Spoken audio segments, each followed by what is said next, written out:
Super prime net 9ಗೆ ಸ್ವಾಗತ. ನಾನು ಹರಿಪ್ರಸಾದ್. ಇವತ್ತು ಇಡೀ ದಿವಸದ ಪ್ರಮುಖ ಸುದ್ದಿಗಳನ್ನ ಸೂಪರ್ ಪ್ರೈಮ್ನಲ್ಲಿ ನಿಮಗೆ ಒಂದೊಂದಾಗಿ ಹೇಳ್ತಾ ಹೋಗ್ತೀನಿ. ಬಹಳ ಮುಖ್ಯವಾಗಿ ಪಂಚರಾಜ್ಯ ಚುನಾವಣೆ ಮುಗಿತಾ ಇದ್ದಂತೆಯೇ ರಾಜ್ಯದಲ್ಲಿ ಮುಖ್ಯಮಂತ್ರಿ ಬದಲಾವಣೆಯ ಚರ್ಚೆ ಜೋರಾಗ್ತಾ ಇದೆ. ದಿಲ್ಲಿಗೆ ತೆರಳಿ ಮಲ್ಲಿಕಾರ್ಜುನ ಖರ್ಗೆಯವರ ಬಳಿಯೇ ತಮ್ಮ ಹಕ್ಕನ್ನು ಪ್ರತಿಪಾದಿಸಿ ಬಂದಿದ್ದಾರೆ ಡಿಕೆ ಶಿವಕುಮಾರ್.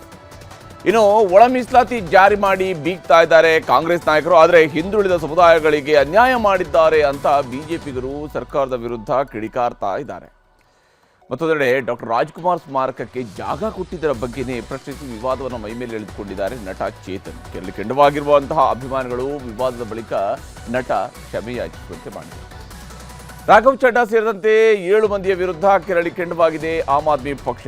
ಪಕ್ಷಾಂತರ ನಿಷೇಧ ಕಾಯ್ದೆ ಜಾರಿ ಬಗ್ಗೆ ಎಚ್ಚರಿಕೆ ನೀಡಿದ್ದಾರೆ. ಶೀಶ್ ಮಹಲ್ ಫೋಟೋ ರಿಲೀಸ್ ಮಾಡಿ ಕೇಜ್ರಿವಾಲ್ಗೆ ಟಾಂಗ್ ಕೊಟ್ಟಿದೆ ಬಿಜೆಪಿ. ಇಸ್ಲಾಮಾಬಾದ್ನಲ್ಲಿ 2ನೇ ಸುತ್ತಿನ ಶಾಂತಿ ಸಂಧಾನ ಮಾತುಕತೆಯ ಸರ್ಕಸ್ ಶುರುವಾಗಿದೆ. ಅಮೆರಿಕ ಮತ್ತು ಇರಾನ್ ನಿಯೋಗದ ಮಧ್ಯೆ ಮಾತುಕತೆಯ ವೇದಿಕೆ ಕುತೂಹಲವನ್ನು ಮೂಡಿಸಿದೆ. ಫಲಿತಾಂಶ ಏನು ಅನ್ನೋದನ್ನು ನೋಡಬೇಕಾಗಿದೆ. ಈಗ ಸುದ್ದಿಗಳನ್ನು ವಿವರವಾಗಿ ನೋಡ್ತಾ ಹೋಗೋಣ. ರಾಜ್ಯ ಕಾಂಗ್ರೆಸ್ ಸರ್ಕಾರ ಅಧಿಕಾರಕ್ಕೆ ಬಂದು 2.5 ವರ್ಷ ಆಗ್ತಾ ಇದ್ದಂತೆಯೇ ಕುರ್ಚಿ ಬದಲಾವಣೆ ಆಗಬೇಕು ಅಂತ ಹೇಳಿ ಎಕ್ಸಾಕ್ಟ್ ನವೆಂಬರ್ 20ನೇ ತಾರೀಕು 2025ರಲ್ಲಿ ಡಿಕೆ ಶಿವಕುಮಾರ್ ಅವರ ಕ್ಯಾಂಪ್ನ ಸದಸ್ಯರು ದೆಹಲಿ ಪ್ರಯಾಣವನ್ನು ಮಾಡಿದರು. ಆದರೆ ಕಳೆದ 6 ತಿಂಗಳಿಂದ, ಈಗಾಗಲೇ 5 ತಿಂಗಳು ಪೂರ್ತಿಯಾಗಿದೆ, ಈ 5 ತಿಂಗಳಿಂದ ಏನೂ ಕೂಡ ಬದಲಾವಣೆಗಳು ಆಗಿಲ್ಲ. ಈಗ ಮತ್ತೊಂದು ಮಳೆಗಾಲ ಹತ್ತಿರ ಆಗ್ತಾ ಇದೆ. ಉರಿ ಬೇಸಿಗೆ ಈಗ ಸುಡ್ತಾ ಇದೆ. ಇದಾಗಿ ಮತ್ತೆ ಮಳೆಗಾಲ ಹತ್ತಿರ ಆಗ್ತಾ ಇರುವಾಗಲೇ ಮೇ 20 ಬರುತ್ತೆ. ಅಲ್ಲಿಗೆ ಸರ್ಕಾರಕ್ಕೆ 3 ವರ್ಷ ತುಂಬಿಕೊಡುತ್ತೆ. ಇದರ ಜೊತೆಗೆ ಈಗ ಅಧಿಕಾರದ ಬಿಸಿಯೂ ಕೂಡ ಬಿಸಿಲ ಜಳದಂತೆ ಏರತೊಡಗಿದೆ. ಯಾಕಂದರೆ ಶಿವಕುಮಾರ್ ಅವರು ಅಟ್ಲೀಸ್ಟ್ ಮೇ 20ರ ಒಳಗಡೆ ತಮಗೆ ಮುಖ್ಯಮಂತ್ರಿ ಪಟ್ಟವನ್ನು ಕಟ್ಟಿ ಅಂತ ಕೇಳೋದಕ್ಕೆ ಶುರು ಮಾಡಿದ್ದಾರಂತೆ.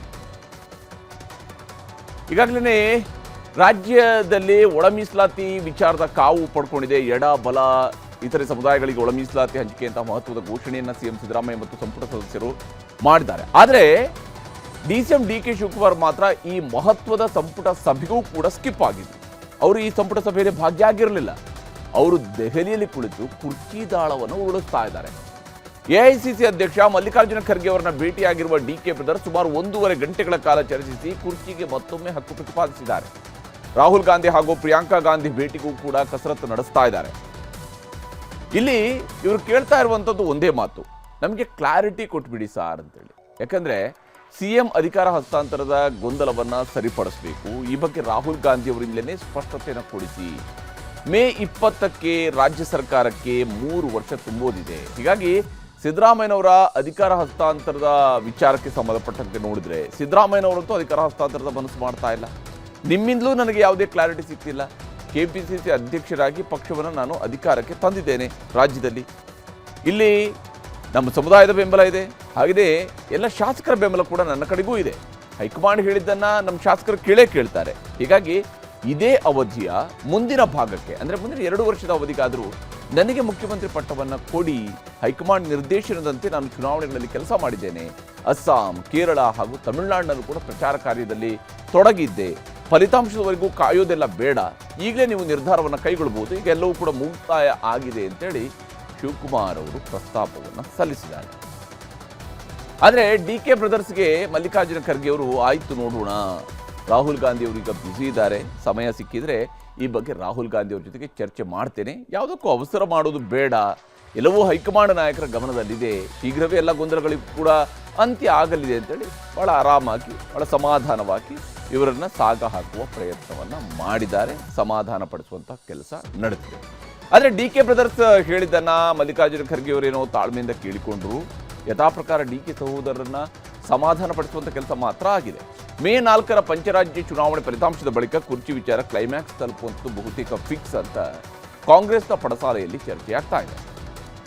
ಈ ಬೆಳವಣಿಗೆಗಳ ಗೊಂದಲ ಇದೆ, ಅಧ್ಯಕ್ಷರಲ್ಲಿ ಗೊಂದಲ ಇದೆ, ಸಂಪುಟ ವಿಸ್ತರಣೆ ಗೊಂದಲ ಇದೆ. ಅದು ಇತ್ಯರ್ಥ ಆಗ್ಬೇಕಂತ ಹೇಳಿದ್ರು, ಬದಲಾವಣೆ ಅಂತ ಹೇಳಿಲ್ಲ. ಅದು ಅದ್ರ ಬಗ್ಗೆ ಗೊಂದಲ ಪರಿಹಾರ ಮಾಡಬೇಕಂತ ನಾವು ಹೇಳಿದ್ವಿ ಪದೇ ಪದೇ. ಅದು ಅಧ್ಯಕ್ಷ ಬದಲಾವಣೆ, ಸಿಎಂ ಬದಲಾವಣೆ ಅಂತ ಹೇಳ್ತಾ ಇಲ್ಲ. ಆ ಗೊಂದಲ ಹೈಕಮಾಂಡ್ ಅವರು ಸರಿಪಡಿಸ್ಬೇಕಂತ ನಾವು ಪದೇ ಪದೇ ಹೇಳಿದ್ವಿ. ಇವತ್ತು ಕೂಡ ಅದನ್ನ ಹೇಳಿದ್ವಿ. ಹೋಗ್ತಾರೆ, ಅವ್ರೇನು ಹೊಸದೇನಲ್ಲ. ಎಲ್ಲಿಗೆ ಹೋಗೋದು ಅಧ್ಯಕ್ಷರು ಹೊಸದಲ್ಲ. ಅವ್ರ ಮಂತ್ರಿ ಇದಾರ, ಅಧ್ಯಕ್ಷ ಇದ್ದಾರ, ಮುಂಚೆಯಿಂದ ಹೋಗತ್ತಾರ, ಇದೇನು ಹೊಸದಲ್ಲ. ಅದೆಲ್ಲರಿಗೂ ಸ್ವಾಭಾವಿಕ, ಎಲ್ಲರೂ ಕೇಳಿದ್ದಾರೆ, ಕೇಳ್ತಾರೆ, ಪ್ರಶ್ನೆ ಇಲ್ಲ, ಕೇಳೋದ್ರಲ್ಲಿ ತಪ್ಪಿಲ್ಲ ಅಂತ ನಾವು ಹೇಳಿದೀವಿ. ಅವ್ರು D K Shivakumar is deputy chief minister urban development ಮತ್ತು ಇರಿಗೇಷನ್ ನೋಡ್ತಾ ಇದ್ದಾರೆ. ಅವರು ಸೆಂಟ್ರಲ್ ಗವರ್ಮೆಂಟ್ ಹೋಗಿ ಭೇಟಿ ಮಾಡಬಾರ್ದಾ? ಹೋದಾಗ is A senior leader, KPCC president, party leader ಭೇಟಿ ಮಾಡ್ತಾರೆ. ನಾನು ನೀವು ಮಾತಾಡಿದ್ರೆ ಅಪ್ರಸ್ತುತ. ಮಾತನಾಡಬೇಕಾಗಿರೋರು ಖರ್ಗೆ ಸಾಹೇಬರು, ರಾಹುಲ್ ಗಾಂಧಿಯವರು ತೀರ್ಮಾನ ತಗೋತಾರೆ. ಅದು ಅವ್ರು ಏನು ಹೇಳಿಕೆ ನೀಡ್ತಾರೆ ಅದು ಮಾತ್ರ ಪ್ರಸ್ತುತ. ಅದು ಬಿಟ್ಟರೆ ಬೇರೆ ಯಾರು ಏನು ಹೇಳಿದ್ರು ಕೂಡ ಅಪ್ರಸ್ತುತ.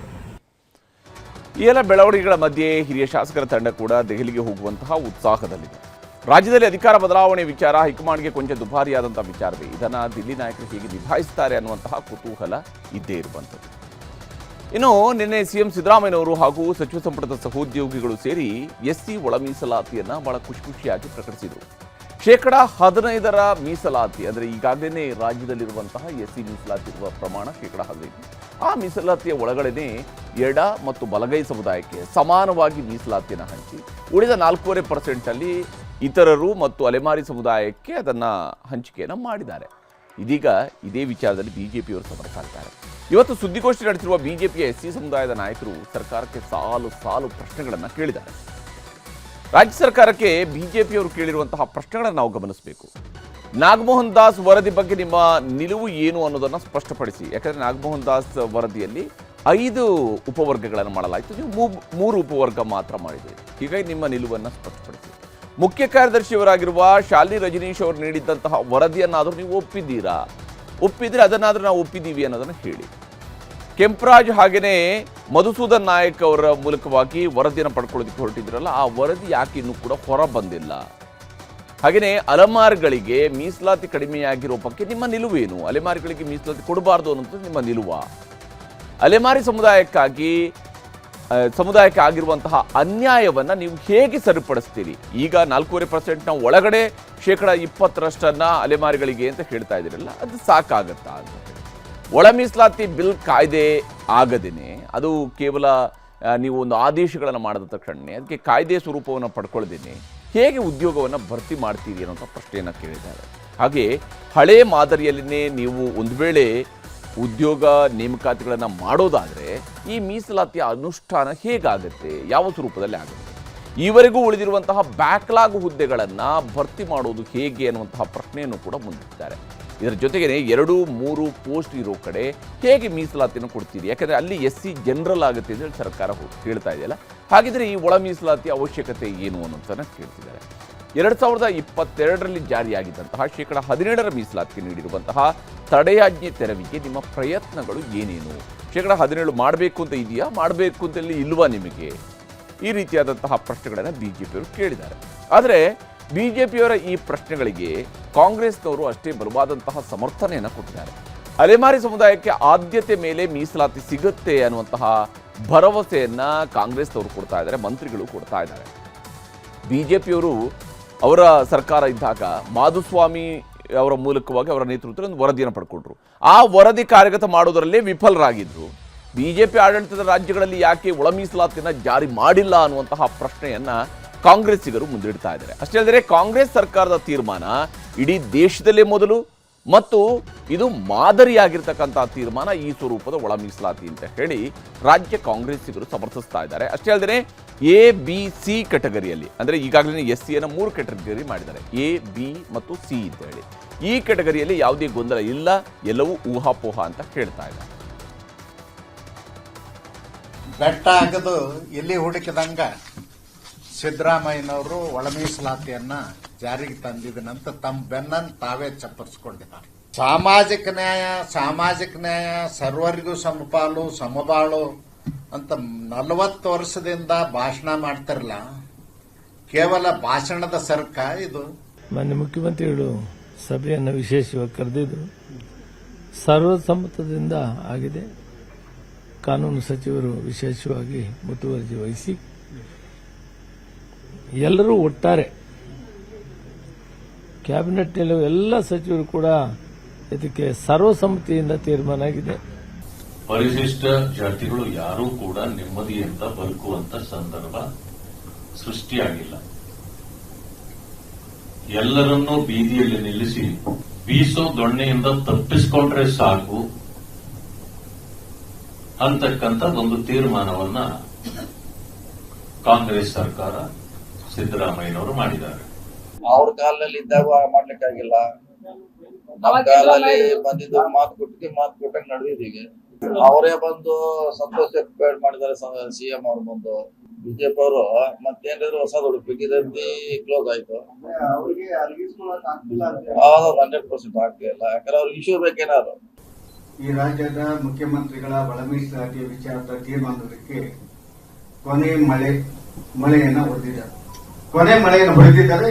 ಈ ರಾಜ್ಯದ ಯಾರು ಒಳ ಮೀಸಲಾತಿಯ ಬಗ್ಗೆ ಚರ್ಚೆಯನ್ನು ಮಾಡಬಾರದು. ಈ ರಾಜ್ಯದ ದಲಿತರನ್ನ ದಿಕ್ಕು ತಪ್ಪಿಸುವ ಒಂದು ತೀರ್ಮಾನವನ್ನು ಮಾಡಿದ್ದಾರೆ. ಅದರ ವಿರುದ್ಧವಾಗಿ ಇಡೀ ಭಾರತೀಯ ಜನತಾ ಪಕ್ಷ ವಿರೋಧವನ್ನು ಮಾಡ್ತಾರೆ. ಅವರು ಆಡಳಿತ ಯಾವ ರಾಜ್ಯದಲ್ಲಿ ಮಾಡಿದ್ದಾರೆ? Have they done anywhere in the any state where BJP is ruling? ಏನು ಮಾಡದೆ ಅವರೇ ಇದ್ದಾಗ, ಮಾಡದೇ ಇದ್ರೆ ಮಾಡಿಲ್ಲ ಅಂತೀರಿ, ಸರಿಯಾದಾಗ ನಡು ರಸ್ತೆ ಐತ್ರಿ. ಇದರ ಅರ್ಥ ಅವ್ರಿಗೆ ಈ ಜನರಿಗೆ ಸಾಮಾಜಿಕ ನ್ಯಾಯ ಬೇಕಾಗಿಲ್ಲ, ರಾಜಕೀಯ ಬೇಕಷ್ಟೇ. ಈ ಸರ್ಕಾರ ನಿನ್ನೆ ಅವೈಜ್ಞಾನಿಕವಾಗಿ ಏನು ಮೂಗಿಗೆ ತುಪ್ಪ ಸವರುವಂತಹ ಕೆಲಸವನ್ನ ಮಾಡಿದ್ದಾರೆ. ಇದಕ್ಕೆ ಅನುಸರಿಸಿರುವಂತಹ ಮಾನದಂಡ ಯಾವುದು? ಇದಕ್ಕೆ ಹಳ್ಳಿಯ ಭಾಷೆಯಲ್ಲಿ ಮಂಗ ಬೆಣ್ಣೆಯನ್ನು ತೂಕ ಮಾಡಿದ ಅಂತ ಹೇಳಿ. ಈಗ ಇವ್ರ ಕಡೆ ಅಂತೂ ಇವ್ರ ಸರ್ಕಾರದಲ್ಲಿದ್ದಾಗ ಏನ್ ಮಾಡಿದ್ರು, ವಿಧಾನಸೌಧ ವ್ಯಾಪಾರ ಸೌಧ ಮಾಡಿದ್ರು. PSI ಹಗರಣದಾಗ ಎಲ್ಲ ಆದಾಗ ಇವ್ರು ಬಾಯಿಗೆ ಬೀಗ ಬಿದ್ದಿತ್ತೇನ್ರಿ? ಅವಾಗೆಲ್ಲ ಯಾಕೇನು ಮಾಡಿಲ್ಲ ಇವರು? ಈಗ ಇವರೆಲ್ಲ ಮಾಡ್ಲಾರ್ದ ಕಾರಣ ತಾನೇ ಅವರು ಸರ್ಕಾರದಲ್ಲಿ ಇಲ್ಲ ಇವತ್ತು. ಹೀಗೆ ಇಲ್ಲಿ ಏಟು ಎದುರೇಟುಗಳು ನಡೀತಾ ಇದ್ದಾವೆ. ಇನ್ನು ಪರವಿರೋಧದ ಚರ್ಚೆ ಮಧ್ಯೆನೇ ಎಡಗೈ ಸಮುದಾಯ ಸಿಎಂ ಸಿದ್ದರಾಮಯ್ಯನವರ ನೇತೃತ್ವದ ಸಂಪುಟ ಸಭೆ ಕೈಗೊಂಡಿರುವಂತಹ ತೀರ್ಮಾನವನ್ನು ಸ್ವಾಗತಿಸಿದೆ. ಸಚಿವ RB ತಿಮ್ಮಾಪುರ್, ಮಾಜಿ ಸಚಿವ H ಆಂಜನೇಯ ಹಾಗೂ ಸಮುದಾಯದ ಶಾಸಕರ ನೇತೃತ್ವದ ನಿಯೋಗ ಇವತ್ತು ಮುಖ್ಯಮಂತ್ರಿಯವರ ಕಾವೇರಿ ನಿವಾಸಕ್ಕೆ ಹೋಗಿ ಅಲ್ಲಿ ಸಿಎಂ ಅವರನ್ನ ಭೇಟಿಯಾಗಿ ಅಭಿನಂದನೆಯನ್ನು ಸಲ್ಲಿಸಿದ್ದಾರೆ. ಆದರೆ ಇದು ಗಮನಿಸಬೇಕಾಗಿರೋದು ಅಂತ ಹೇಳಿದ್ರೆ, ಇವರೆಲ್ಲರೂ ಕೂಡ ಕಾಂಗ್ರೆಸ್ನ ನಾಯಕರುಗಳು ಮಾತ್ರ ಈ ರೀತಿಯ ಅಭಿನಂದನೆ ಸಲ್ಲಿಸುವ ಕಾರ್ಯಕ್ರಮದಲ್ಲಿ ನಿರತರಾಗಿದ್ದಾರೆ. ಉಳಿದವರ ಕತೆ ಏನು, ಸಾಮಾನ್ಯ ಜನರ ಕತೆ ಏನು ಅನ್ನೋದು ಗೊತ್ತಾಗಬೇಕು. ಒಟ್ಟಾರೆ ದಶಕಗಳ ಹೋರಾಟ, ತಿಕ್ಕಾಟ, ಸಂಘರ್ಷದ ಮಧ್ಯೆ ಸಿಎಂ ಸಿದ್ದರಾಮಯ್ಯನವರೇನೋ ಒಂದು ದಿಟ್ಟ ನಿರ್ಧಾರವನ್ನು ತೆಗೆದುಕೊಂಡಿದ್ದಾರೆ. ಇದನ್ನು ಹೇಗೆ ಜಾರಿ ಮಾಡ್ತಾರೆ ಮತ್ತು ಮುಂದೆ ಹೇಗೆ ಎದುರಾಗಬಹುದಾಗಿರುವಂತಹ ಕಾನೂನು ಸಂಘರ್ಷಗಳನ್ನು ಸರ್ಕಾರ ಹೇಗೆ ಎದುರಿಸುತ್ತೆ ಅನ್ನೋದು ಕೂಡ ಬಹಳ ಮುಖ್ಯವಾಗಿರುವಂಥದ್ದು ಈ ಹಂತದಲ್ಲಿ. ಈಗ ಮುಂದಿನ ಸುದ್ದಿ ಕಡೆಗೆ ಹೋಗೋಣ. ವರನಟ ಡಾಕ್ಟರ್ ರಾಜ್ಕುಮಾರ್ ಕರುನಾಡು ಕಂಡಿರುವಂತಹ ಮೇರು ನಟ, ಕನ್ನಡದ ಹೆಮ್ಮೆಯ ನಟ. ಡಾಕ್ಟರ್ ರಾಜ್ ಅನ್ನುವಂಥ ಹೆಸರು ಪ್ರತಿಯೊಬ್ಬ ಕನ್ನಡಿಗರ ಅಭಿಮಾನದ ಪ್ರತೀಕ. ನಿನ್ನೆ 97ನೇ ವರ್ಷದ ಹುಟ್ಟುಹಬ್ಬವನ್ನು ಅಭಿಮಾನಿಗಳು ಸಂಭ್ರಮದಿಂದ ಆಚರಿಸಿದರು. ಇಂಥ ಸಮಯದಲ್ಲಿ ನಟ ಚೇತನ್ ಅವರು ಹಾಕಿರುವಂತಹ ಒಂದು ಪೋಸ್ಟ್ ಅಣ್ಣ ಅವರ ಅಭಿಮಾನಿಗಳನ್ನ ಕೆರಳಿ ಕೆಂಡವಾಗಿಸಿಬಿಟ್ಟಿತ್ತು. ನಾವು ರಾಜ್ಕುಮಾರ್ ಅವರನ್ನ ಒಬ್ಬ ಮಹಾನ್ ಕಲಾವಿದರಾಗಿ ಗೌರವಿಸುತ್ತೇವೆ. ಆದರೆ ಬೆಂಗಳೂರು ನಗರ ಮಧ್ಯದಲ್ಲಿ 2006ರಲ್ಲಿ ಒಬ್ಬ ನಟನ ಸಮಾಧಿ ಕಾಂಪ್ಲೆಕ್ಸ್ಗಾಗಿ 2.5 ಎಕರೆ ಭೂಮಿಯನ್ನು ನೀಡುವುದು ತಿಳುವಳಿಕೆಯ ನಿರ್ಧಾರವಾಗಿತ್ತೇ ಎಂಬುದನ್ನು ಪ್ರಶ್ನಿಸಬೇಕಾಗಿದೆ.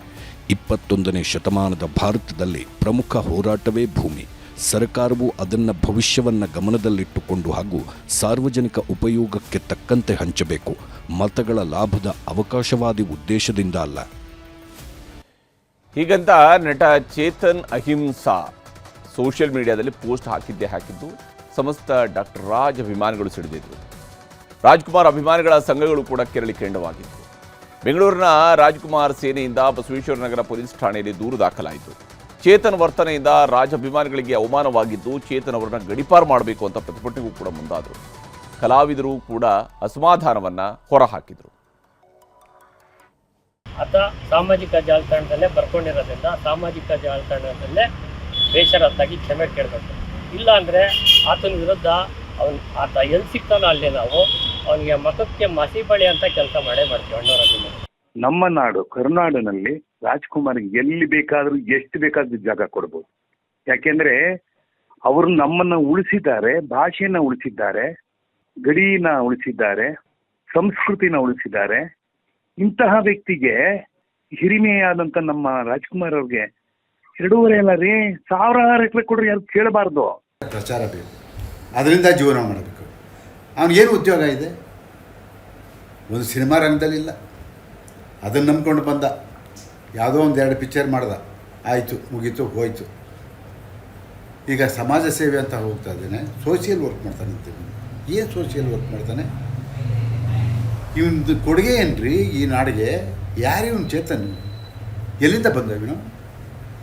ಯಾವುದೋ ಹೃದಯದಲ್ಲಿ ಹುಟ್ಟಿ ಅಲ್ಲಿ ಬದುಕಿ ಅಲ್ಲಿ ಜೀವನ ಮಾಡಿಕೊಂಡು ಇಲ್ಲಿ ಬಂದು ಜೀವನ ಸಾಗೋಕ್ಕೆ ಬಂದವನು ಇವತ್ತು ರಾಜ್ಕುಮಾರ್ ಬಗ್ಗೆ ಮಾತಾಡ್ತಾನೆ. ಇಷ್ಟಾದರೂ ಚೇತನ್ ಮಾತ್ರ ಜಗ್ಲಿಲ್ಲ. ನಾನು ಹೇಳಿದ್ರೆ ತಪ್ಪೇನಿದೆ, ರಾಜ್ಕುಮಾರ್ ಬಗ್ಗೆ ನನಗೂ ಅಭಿಮಾನ ಇದೆ, ಆದರೆ ಒಬ್ಬರಿಗೆ ಕೊಟ್ಟರೆ ಎಲ್ಲರೂ ಕೇಳ್ತಾ ಹೋಗ್ತಾರೆ, ಆಗ ಏನು ಮಾಡ್ತೀರಾ ಅನ್ನುವಂತಹ ಪ್ರಶ್ನೆ ಅಂತ ಸಮರ್ಥಿಸಿಕೊಳ್ಳುವಂತಹ ಪ್ರಯತ್ನವನ್ನು ಮೊದಲಿಗೆ ಮಾಡಿದರು. ಅಭಿನಯದ ಬಗ್ಗೆ ಭಾಳ ಅಭಿಮಾನ ಇದೆ, ಭಾಳ ಗೌರವ ಇದೆ, ಭಾಳ ಇಷ್ಟಪಟ್ಟಿದ್ದು ಅವ್ರ ಕೊಡುಗೆ, ಅವರ ಸಾಧನೆ, ಕಲೆಯ ಪ್ರಪಂಚಕ್ಕೆ. ಆದರೆ ಅವರು ತೀರ್ಕೊಂಡಾದಮೇಲೆ ಸರ್ಕಾರ ಮಾಡಿರೋ ಯೋಜನೆಗಳು, ಸರ್ಕಾರ ಇದನ್ನು ಅವರ ಸಾವನ್ನು ಹೇಗೆ ಲಾಭ ಪಡಿಬೋದು ಅನ್ನೋ ರೀತಿಯಲ್ಲಿ ಮಾಡಿರೋದ್ರಿಂದ ಅದರಿಂದ ಏನೇನು ಪರಿಣಾಮಗಳಾಗತ್ತೆ ಅಂತ ಒಂದು ಜಾಗೃತಿ ಮೂಡಿಸೋದು ನಮ್ಮ ಉದ್ದೇಶ. ನಮಗೇನಾಗತ್ತೆ, ಒಬ್ಬರು ಕೊಟ್ಟಿದ್ದ ತಕ್ಷಣ ಅದರ ಮೇಲೆ ಎಫೆಕ್ಟ್ ಬೀಳುತ್ತೆ, ಪರಿಣಾಮಗಳಾಗತ್ತೆ, ನೆಗೆಟಿವ್ ಸಮಸ್ಯೆಗಳು ಜಾಸ್ತಿ ಬರುತ್ತೆ. ವಿಷ್ಣುವರ್ಧನ್ ಅವ್ರು ನಮಗೂ ಬೇಕು ಅಭಿಮಾನಿ ಸಂಘ ಅಂತ ಶುರು ಮಾಡ್ಕೊಳ್ತಾರೆ, ಅವ್ರದ್ದು ಒಂದು ಜಸ್ಟಿಫೈಡ್, ಇವರು ಕೊಟ್ಟಮೇಲೆ ಅವ್ರಿಗೂ ಬೇಕು ಅಂತ ಬರ್ತಾರೆ. ಅಂಬರೀಷ್ ಅವ್ರದ್ದು ಬೇಕು ಅಂತ ಬರ್ತಾರೆ. ಸೊ ನಮಗೆ ಅಲ್ಲೂ ಕೂಡ 1.25 ಎಕರೆ ಅಲ್ಲಿ ಪಕ್ಕದಲ್ಲೇ ಸಿಟಿ ಸೆಂಟರ್ನಲ್ಲಿ. ಸೊ ಇವಾಗ ಚರ್ಚೆ ಆಗಬೇಕು, ಇದು ಎಷ್ಟು ಮಟ್ಟಿಗೆ ಈ ತೀರ್ಮಾನ, ಯಾರು ನಮ್ಗೆ ರಾಮರಾಜ್ಯ ಕಟ್ತೀನಿ ಅಂತ ಹೇಳ್ತಾರಲ್ಲ, ಅವರ ತೀರ್ಮಾನಗಳಿಂದ ಎಷ್ಟು ಮಟ್ಟಿಗೆ ಕರ್ನಾಟಕಕ್ಕೆ ಒಳ್ಳೆಯದಾಗಿದೆ. ಈ ರೀತಿ ಸ್ಮಾರಕ ಮಾಡಿದ್ರೂ ಕೂಡ ಎಲ್ಲಿ ಮಾಡ್ತೀರಾ? ಕುವೆಂಪು ಅವ್ರದ್ದು ಕುಪ್ಪಳ್ಳಿನಲ್ಲಿ ಮಾಡಿ ಅಲ್ಲಿ ಗುರುತಿಸಿದ್ದಾರೆ, ಇದು ಕೂಡ ಗಾಜನೂರಿನಲ್ಲಿ ಮಾಡಿ, ಇದು ಕೂಡ ಅವರು ಒಂದು ರೀತಿ ಹುಟ್ಟು ಬೆಳೆದಿರೋ ಮನೆ ಹತ್ತಿರ ಮಾಡಿದರೆ ಅದು ಒಂದು ಗೌರವ ಸಲ್ಲಿಸ್ತಾ ಇತ್ತು. ನೀವು ಬೆಂಗಳೂರು ಸಿಟಿ ಸೆಂಟರ್ನಲ್ಲೇ ಮಾಡ್ತೀರಾ ಅಂದಾಗೆ ಅದು ಒಂದು ರೀತಿ ಎಷ್ಟು ಮಟ್ಟಿಗೆ ಅದು ಕರೆಕ್ಟಾಗಿರೋ ನಿರ್ಧಾರ ಅಂತ ಪ್ರಶ್ನೆ ಬರುತ್ತೆ. ಬೇರೆ ಬೇರೆ ಸಮಸ್ಯೆಗಳಿಗೆ ಕಾರಣ ಆಗತ್ತೆ ಅಂತ ಹೇಳಿದ್ರೆ ಸುಳ್ಳು. ಅಂದರೆ ವಾದಕ್ಕೆ ವಾದ ಅನ್ನುವಂಥದ್ದು ಒಂದು ರೀತಿಯ ವಿತಂಡವಾದ ಆಗಿರುತ್ತೆ. ಚೇತನ್ ಅವರ ವಾದ ಅದೇ ಸ್ವರೂಪದ ವಿತಂಡದಿಂದ ಕೂಡಿರೋದ್ರಲ್ಲಿ ಯಾವುದೇ ಅನುಮಾನ ಇಲ್ಲ. ನೀವು ಗಾಜನೂರಲ್ಲಿ ಅದರ ಮಾತ್ರ ಮಾಡಿ ಇಲ್ಲಿ ಬೆಂಗಳೂರಿನಲ್ಲಿ ಯಾಕೆ ಅಂತ ಹೇಳುವಂಥ ಪ್ರಶ್ನಿಸಿದ್ರು. ನಾಳೆ ದಿವಸ ಮಹಾತ್ಮ ಗಾಂಧಿ ಬಗ್ಗೆಯೂ ಕೂಡ ಇದೇ ರೀತಿ ಕೇಳ್ತಾರೆ. ನೀವು ಯಾಕೆ ದೆಹಲಿಯಲ್ಲಿ ಮಾಡಿದ್ದೀರಿ, ನೀವು ಯಾಕೆ ಕೇವಲ ಪೋರ್ಬಂದರ್ನಲ್ಲಿ ಮಾತ್ರ ಸೀಮಿತವಾಗಬೇಕಾಗಿತ್ತಲ್ವಾ ಅಂತ ಕೇಳುವಂತಹ ಮಂದಿ. ಈ ರೀತಿಯಾಗಿ ವಿತಂಡವಾದವನ್ನು ಒಬ್ಬ ನಟನಾಗಿದ್ದುಕೊಂಡು ಮಾಡುವಂಥದ್ದು ಎಷ್ಟು ಮಟ್ಟಿಗೆ ಸರಿ ಅನ್ನುವಂಥ ಕಾರಣಕ್ಕಾಗಿಯೇ ಡಾಕ್ಟರ್ ಯಾಕಂದರೆ ಇವರು ಓದಿ ತಿಳ್ಕೊಂಡಿರುವಂಥದ್ದು ಡಾಕ್ಟರ್ ರಾಜ್ಕುಮಾರ್ ಅವರ ಬಗ್ಗೆ ಇವರು ಓದಿ ತಿಳ್ಕೊಂಡಿರಲ್ಲ ಅಂತೇಳಿ ಅಲ್ಲ, ತಿಳ್ಕೊಂಡಿರ್ತಾರೆ. ಖಂಡಿತವಾಗ್ಲೂ ಕೂಡ ನಟ ಚೇತನ್ ಅವರು ತಿಳ್ಕೊಂಡಿರ್ತಾರೆ, ಆದರೆ ಓದಿ ತಿಳ್ಕೊಂಡಿರ್ತಾರೆ. ಆದರೆ ಅವ್ರಿಗೆ ವಾಸ್ತವವಾಗಿ ಡಾಕ್ಟರ್ ರಾಜ್ಕುಮಾರ್ ಅವರ ಕೊಡುಗೆಗಳ ಬಗ್ಗೆ, ಈ ನಾಡಿನಲ್ಲಿ ನಡೆಸಿರುವಂಥ ಹೋರಾಟಗಳ ಬಗ್ಗೆ, ಕನ್ನಡದ ಪರವಾಗಿ ಅವರು ನಿಂತಿರೋದ್ರ ಬಗ್ಗೆ, ಕಾವೇರಿ ಪರವಾಗಿ ಅವರು ಎತ್ತಿದ ಧ್ವನಿಯ ಬಗ್ಗೆ, ಅಥವಾ ಗೋಕಾಕ್ ಚಳವಳಿಯ ಬಗ್ಗೆ, ಇದರ ಬಗ್ಗೆ ಕಿಂಚಿತ್ತಾದರೂ ಅನುಭವ ಇದ್ದಿರ್ತಿದ್ರೆ ಬಹುಶಃ ಈ ರೀತಿಯಿಂದ ಮಾತುಗಳನ್ನು ಹೇಳ್ತಿರಲಿಲ್ಲ. ಇರಲಿ, ಯಾವಾಗ ತನ್ನ ಮೊಂಡುವಾದವನ್ನು ಮುಂದುವರಿಸಿದ್ರು ಆಗ ನಟ ಚೇತನ್ ಮನೆಗೆ ಅಣ್ಣಾವರ ಅಭಿಮಾನಿಗಳು ಜಮಾಯಿಸಿ ಆಕ್ರೋಶ ವ್ಯಕ್ತಪಡಿಸಿದ್ರು. ಸಾರಾ ಗೋವಿಂದು ನೇತೃತ್ವದಲ್ಲಿ ಮುತ್ತಿಗೆ ಹಾಕಿ ಚೇತನ್ ಕ್ಷಮೆಗೆ ಪಟ್ಟು ಹಿಡಿದ್ರು. ಆಮೇಲೆ ಚೇತನ್ ನಾನು ಹೇಳಿದ್ದು ಹಾಗಲ್ಲ ಹೀಗೆ ಅಂತ ಸಬೂಬು ಹೇಳ್ತಾ ಕ್ಷಮೆಯಾಚನೆಯನ್ನ ಮಾಡಿದ್ದಾರೆ. ಏನು ಗೌರವ? ನಿನಗೇನು ಗೌರವ ಕೊಡ್ತಾರೆ? ಯಾರು ಅಂತ ನೀನು ಗೌರವ ಕೊಡ್ತಾರೆ? ಯಾರು ಅಂತ ನೀನು ಗೌರವ ಕೊಡ್ತಾರೆ? ನೀನ್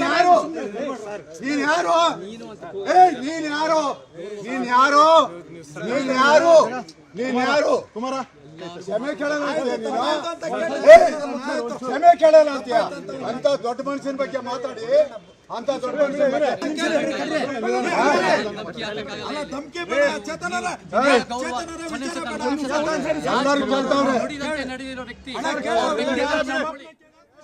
ನಾನು ಸಾರ್ವಜನಿಕವಾಗಿ ಕ್ಷಮೆ ಕೇಳೋದಿಲ್ಲ ಅಂತ ಹೇಳ್ಬಿಟ್ಟು ಹೇಳ್ದ ಮುಟ್ಟಾಳ.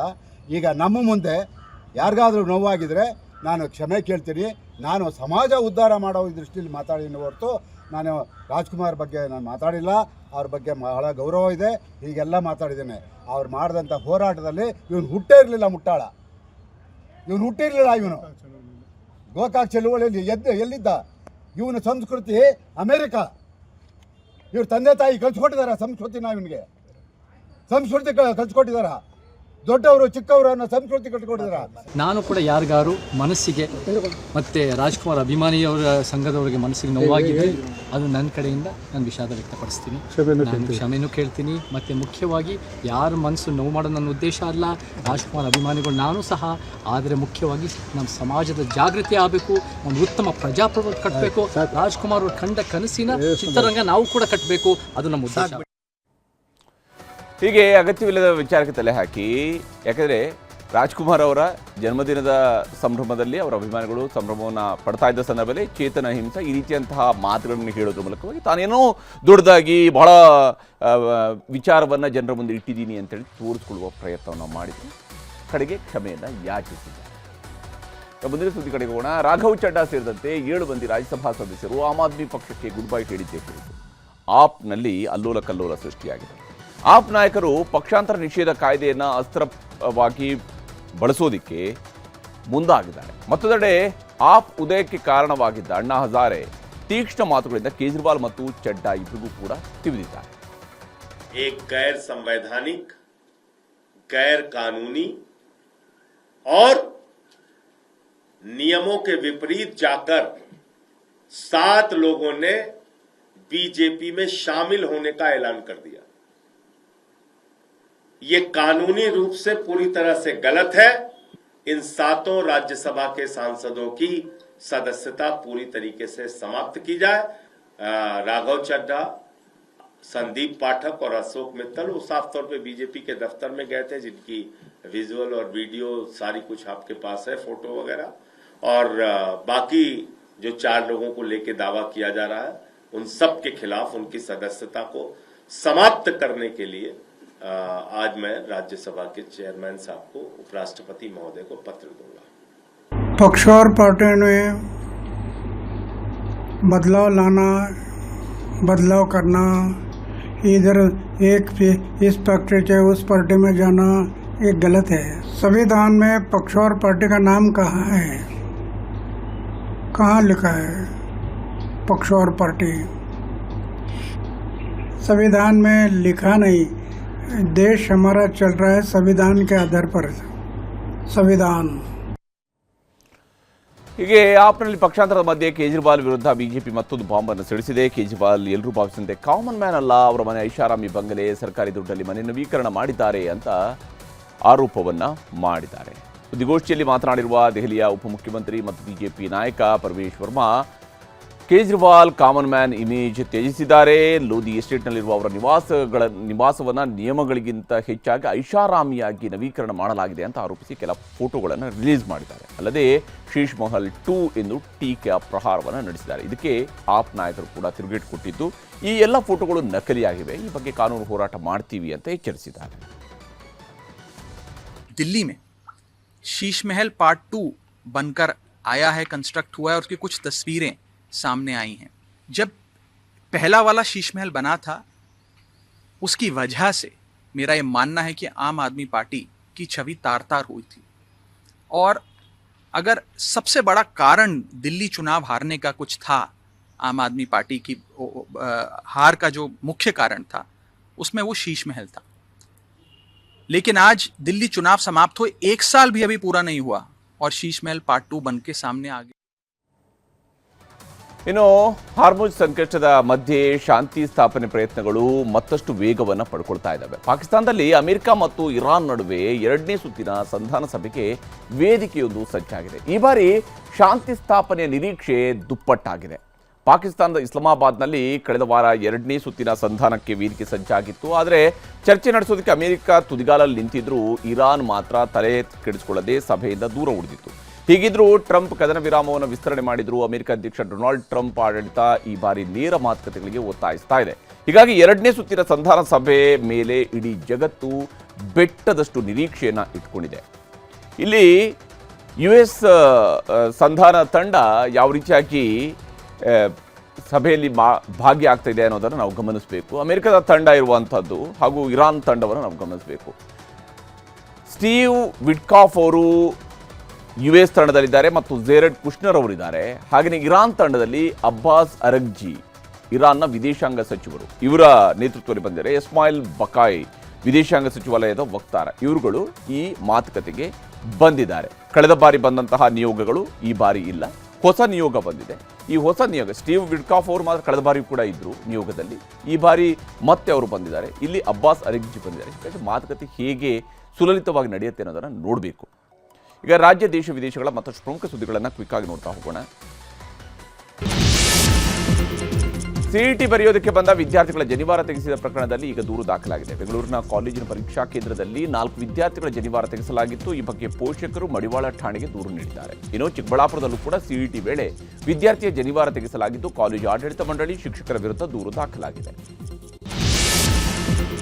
ಯೋಗೇಶ್ ಗೌಡ ಕೊಲೆ ಪ್ರಕರಣದಲ್ಲಿ ಜೀವಾವಧಿ ಶಿಕ್ಷೆ ಪ್ರಶ್ನಿಸಿ ಶಾಸಕ ವಿನಯ್ ಕುಲಕರ್ಣಿ ಹೈಕೋರ್ಟ್ಗೆ ಮೇಲ್ಮನವಿ ಸಲ್ಲಿಸಿದ್ದಾರೆ. ಜೀವಾವಧಿ ಶಿಕ್ಷೆ ತೀರ್ಪಿಗೆ ತಡೆಯಾಜ್ಞೆ ಕೋರಿ ಹೈಕೋರ್ಟ್ಗೆ ಅರ್ಜಿ ಸಲ್ಲಿಸಲಾಗಿದ್ದು, ಸೋಮವಾರ ವಿಚಾರಣೆಗೆ ಬರುವ ಸಾಧ್ಯತೆ ಇದೆ.